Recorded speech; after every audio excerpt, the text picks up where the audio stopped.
Infinity educational hub में आप सभी का स्वागत है। आज हम लोग कक्षा 10 के भूगोल विषय में अध्याय 4 कृषि का अध्ययन करेंगे। अगर वीडियो अच्छा लगे तो लाइक, शेयर एंड कमेंट करें।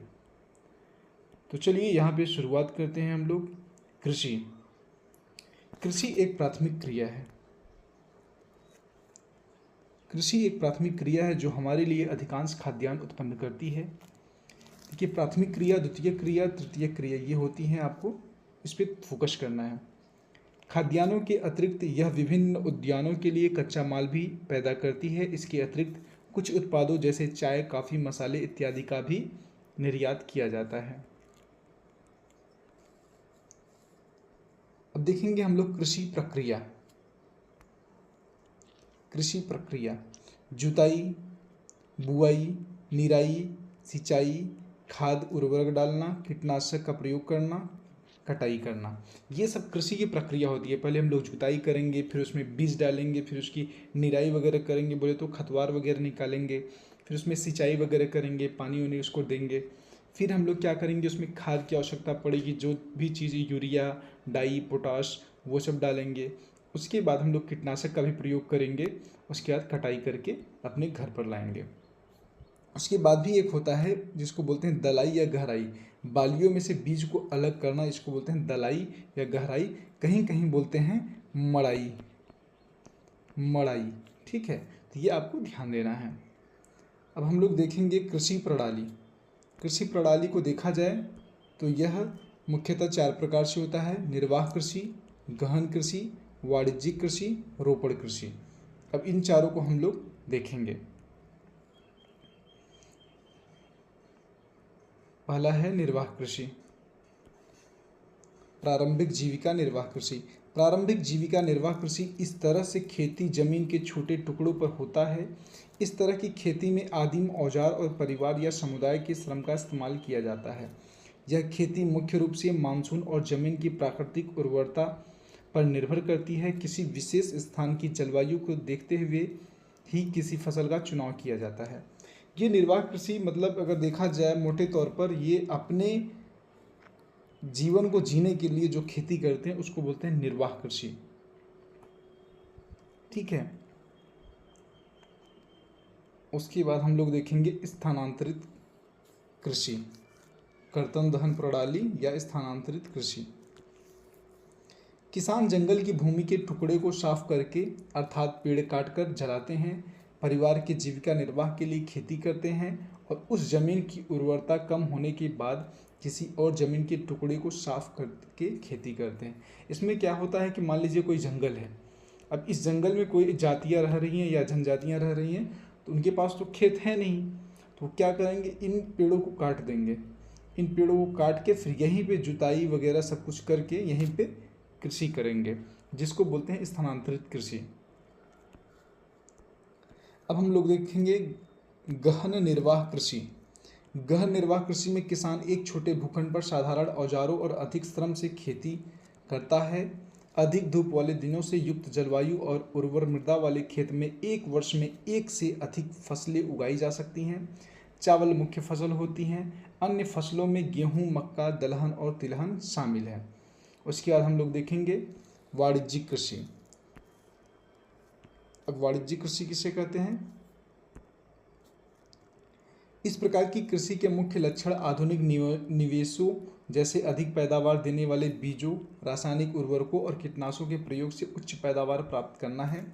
कृषि के वाणिज्यिकरण का स्तर विभिन्न प्रदेशों में अलग अलग है। उदाहरण के लिए हरियाणा और पंजाब में चावल वाणिज्यिक की एक फसल है, परंतु ओडिशा में यह एक जीविका फसल है। अब हम लोग देखेंगे रोपड़ कृषि किसे कहते हैं। एक प्रकार की वाणिज्यिक कृषि है जिसमें विस्तृत क्षेत्र में एकल फसल बोई जाती है, जिसमें अत्यधिक पूंजी, निवेश व श्रम का उपयोग करता है। भारत में चाय, कॉफ़ी, रबड़, गन्ना, केला इत्यादि मुख्य रोपड़ फसलें हैं।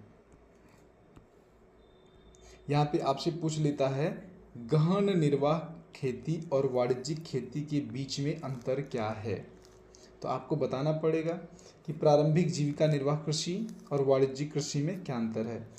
जीविका निर्वाह कृषि में छोटी भूमि जोत और सीमित भूमि होती है। वाणिज्यिक कृषि में बड़ी भूमि जोत होती है। निर्वाह कृषि में पारंपरिक तकनीक और उपकरण उदाहरण जैसे कुदाल, दाव, खुदाई करने वाली छड़ी, खुरपी, ये सब होती हैं। हंसिया, ये सब किस में आएगा? जीविका निर्वाह कृषि में। जबकि आधुनिक तकनीक और उपकरण का प्रयोग वाणिज्यिक कृषि में करते हैं। स्थानीय बाजार के लिए उत्पादन, ये अपने लिए या स्थानीय बाजार के लिए बस करते हैं। और ये जो वाणिज्यिक कृषि होता है, ये निर्यात के लिए उत्पादन किया जाता है कि एक देश से दूसरे देश को भेजना निर्यात कहलाता है। जब किसी देश से हम लोग सामान मंगाते हैं तो उसको आयात बोलते हैं। ठीक है। अब यहाँ पे एक वर्ष में 2 या 3 फसलें होती हैं, जबकि इसमें एक ही फसल पर ध्यान दिया जाता है। फोकस्ड होके बड़े क्षेत्रों में किया जाने वाला ये कृषि है। इसमें मुख्य रूप से आजीविका और खाद्य फसलों का उत्पादन, उदाहरण धान, गेहूं, और इसमें मुख्य रूप से व्यापार के लिए चिंता, उदाहरण गन्ना, चाय, कॉफ़ी। अब देखेंगे हम लोग कृषि ऋतुएं। कृषि ऋतुएं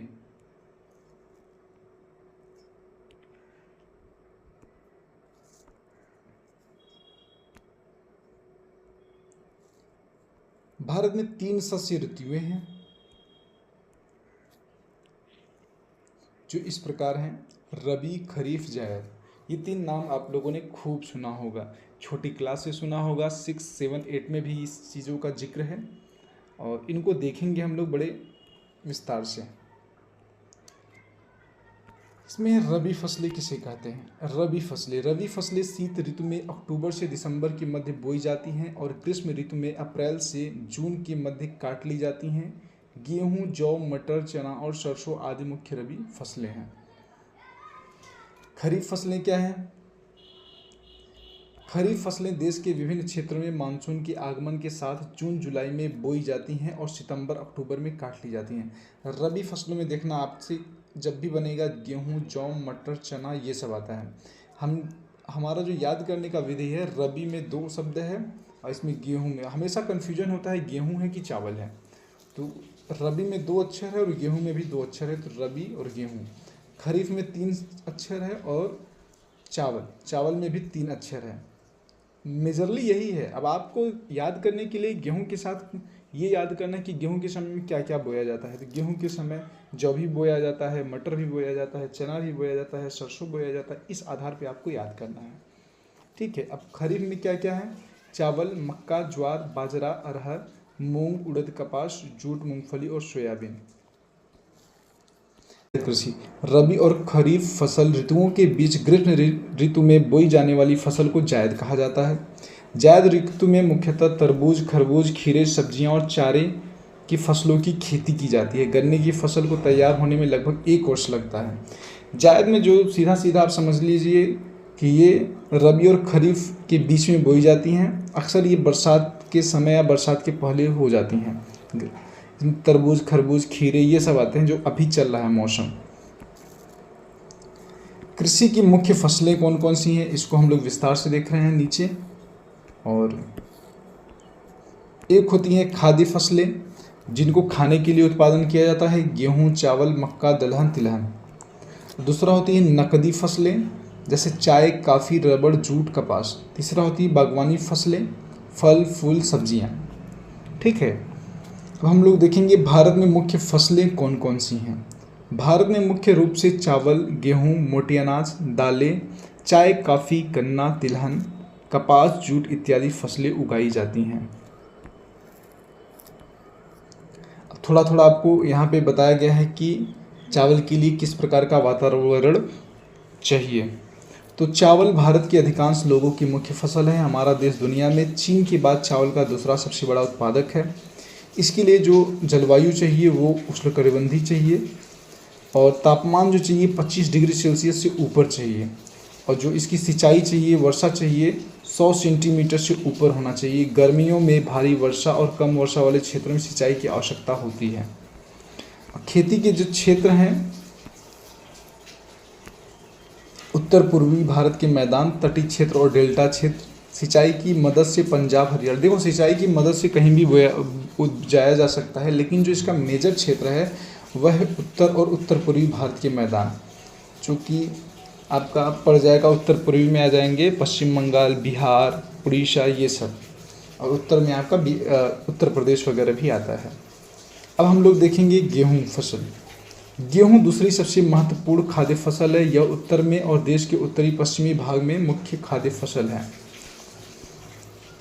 इसके लिए कैसी मृदा चाहिए? मृदा प्रकार जलोढ़ मिट्टी और काली मिट्टी में ये उपजाऊ होती है। तापमान वृद्धि के समय ठंडा और मौसम तथा कटाई के समय तेज धूप की आवश्यकता होती है, अर्थात इसको ठंडी में बो के और गर्मी आते आते इसको काट लेते हैं। वर्षा इसको कितना चाहिए? 50 से 75 सेंटीमीटर वार्षिक वर्षा चाहिए। खेती के क्षेत्र जो है दक्कन के उत्तर पश्चिम और काली मिट्टी के क्षेत्र में गंगा सतलुज का मैदान। गेहूं उत्पादक जो राज्य हैं पंजाब, हरियाणा, उत्तर प्रदेश, बिहार, राजस्थान है। अब मोटे अनाज को देखेंगे। ज्वार, बाजरा और रागी भारत में उगाए जाने वाले महत्वपूर्ण मोटे अनाज हैं। हालांकि इनको अनाज के रूप में जाना जाता है, किंतु इसमें पोषक तत्वों की मात्रा बहुत अधिक है। ज्वार क्षेत्र उत्पादन के संबंध में तीसरी सबसे महत्वपूर्ण खाद्य फसल है। अब आजकल मोटे अनाज को ज़्यादा बढ़ावा दिया जा रहा है, क्योंकि ये स्वास्थ्य के लिए बहुत ज़्यादा लाभप्रद हैं। तो इस पे हमारे जो प्रधानमंत्री हैं ये भी फोकस कर रहे हैं कि मोटे अनाज को खाइए और स्वस्थ रहिए। इसमें बाजरा, रागी ये सब आते हैं। इसके लिए जो मृदा चाहिए वो बलुआ और उथली काली मिट्टी। जो इसका राज्य है वो राजस्थान, उत्तर प्रदेश, महाराष्ट्र, ये सब राज्य हैं बाजरा के लिए। अब रागी क्या है? रागी को देखेंगे। इसके लिए रागी शुष्क प्रदेशों की फसल है और यह लाल, काली, बलुआ, दोमट और उथली काली मिट्टी में अच्छी तरह उगाई जाती है। रागी उत्पादक राज्य। रागी के प्रमुख उत्पादक राज्य कर्नाटक, हिमाचल प्रदेश, उत्तराखंड, सिक्किम, झारखंड और अरुणाचल प्रदेश हैं। मक्का। मक्का एक ऐसी फसल है जिसका उपयोग भोजन और चारों दानों के रूप में किया जाता है। यह एक खरीफ फसल है। अब देखो इसको हम लोग क्या करते हैं, जो पॉपकॉर्न वगैरह आप लोग खाते हैं वो इसी मक्का से बनता है। अब ये मक्का मनुष्य तो खाता ही है, ह्यूमन तो खाता ही, साथ साथ ये जानवरों के चारा के रूप में भी प्रयोग किया जाता है। एनिमल के चारा के रूप में भी प्रयोग किया जाता है मक्का का।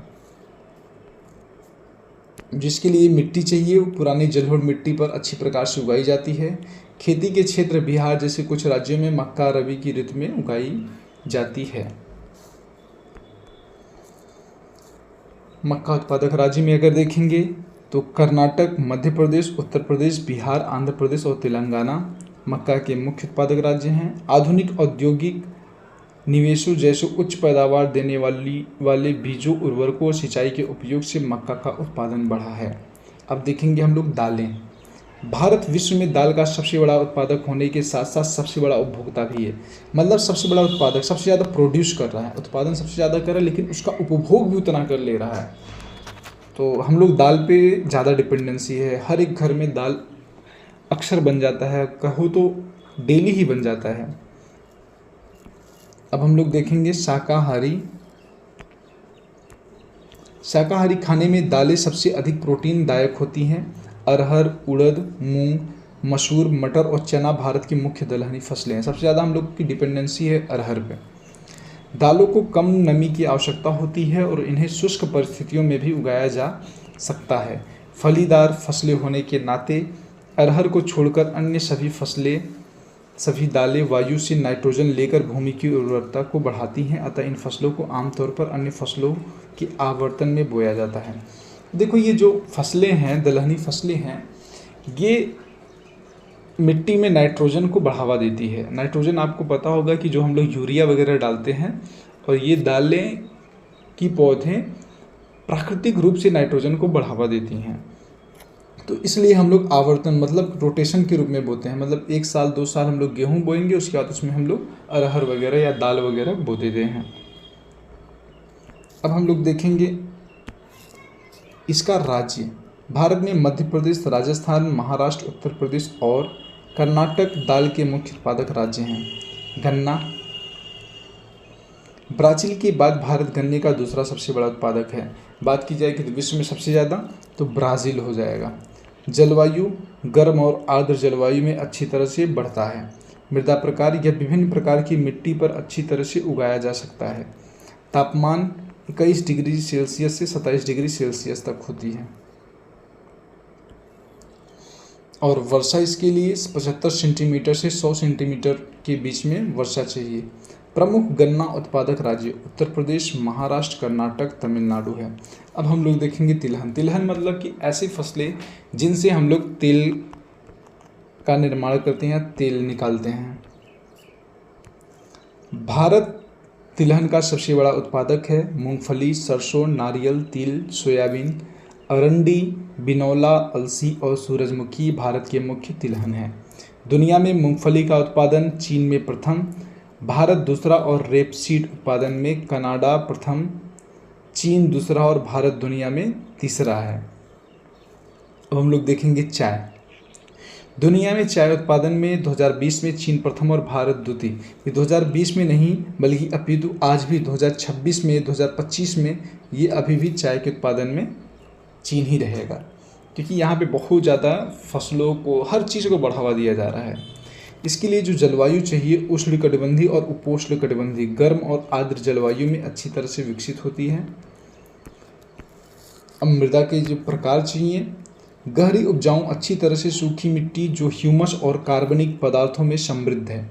वर्षा 150 से 300 सेंटीमीटर वार्षिक, उच्च आर्द्रता और लगातार वर्षा पूरे वर्ष समान रूप से वितरित हो। प्रमुख चाय उत्पादक राज्य जो हैं असम और पश्चिम बंगाल में इसका उत्पादन किया जाता है। बोलते हैं दार्जिलिंग की चाय, मतलब पश्चिम बंगाल में है दार्जिलिंग, बहुत फेमस है। अब हम लोग बात करेंगे कॉफ़ी या कहवा की। चाय की तरह कॉफ़ी को भी बागानों में उगाया जाता है। भारत में सबसे पहले यमन से अरेबिका किस्म की कॉफ़ी को उगाया गया था। शुरुआत में कॉफ़ी को बाबा बुदन पहाड़ियों में उगाया गया था। अब बागानी फसलें देखेंगे। सन 2017 में भारत का विश्व में फलों और सब्जियों के उत्पादन में चीन के बाद दूसरा स्थान था। भारत उष्ण और शीतोष्ण कटिबंधीय दोनों ही प्रकार के फलों का उत्पादक है। भारत में मटर, फूलगोभी, प्याज, बंद-गोभी, टमाटर, बैगन और आलू उत्पादन में प्रमुख स्थान है। खाद्य फसलें जिनको हम लोग खाते नहीं हैं लेकिन वो फसल के रूप में देखते हैं उनको, जैसे रबड़ हो गया आपका,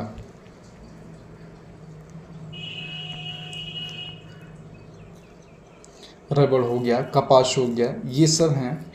जूट हो गया, सस्यावर्तन हो गया। चकबंदी क्या होता है? चकबंदी क्या है? बिखरी हुई कृषि जोतों अथवा खेतों को एक साथ मिलाकर आर्थिक रूप से लाभप्रद बनाना। मतलब अगर हाँ मान लीजिए कोई एक व्यक्ति है, उसका खेत यहाँ पे है, यहाँ पे है, फिर यहाँ पे है, फिर यहाँ पे है, उसके लिए खेती करना, उसका घर मान लीजिए यहाँ पे है, उसके लिए खेती करना बहुत जटिल हो जाएगा। कैसे कैसे वो खेती करेगा? अब चकबंदी में क्या होता है कि ये जो 4 टुकड़ा है उसको एक जगह ला दिया जाता है और इसको इतना बड़ा खेत कर दिया गया, 4 पार्ट को एक जगह ला दिए। अब उसके लिए खेती करना हर चीज़ संभव हो जाता है, इजली हो जाता है, उसी को हम लोग चकबंदी बोलते हैं।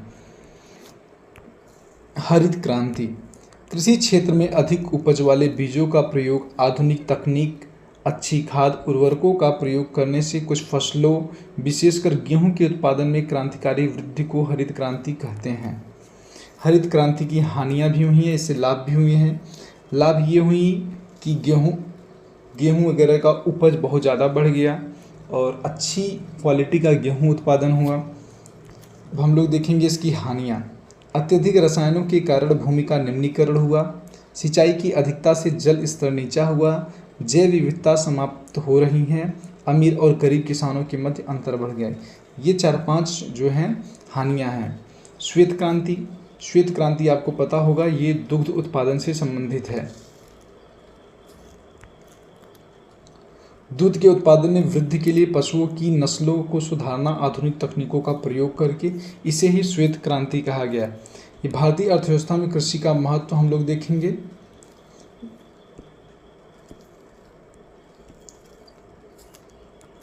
भारत कृषि प्रधान देश है। लगभग 2/3 आबादी अपनी आजीविका के लिए कृषि पर सीधे निर्भर करती है।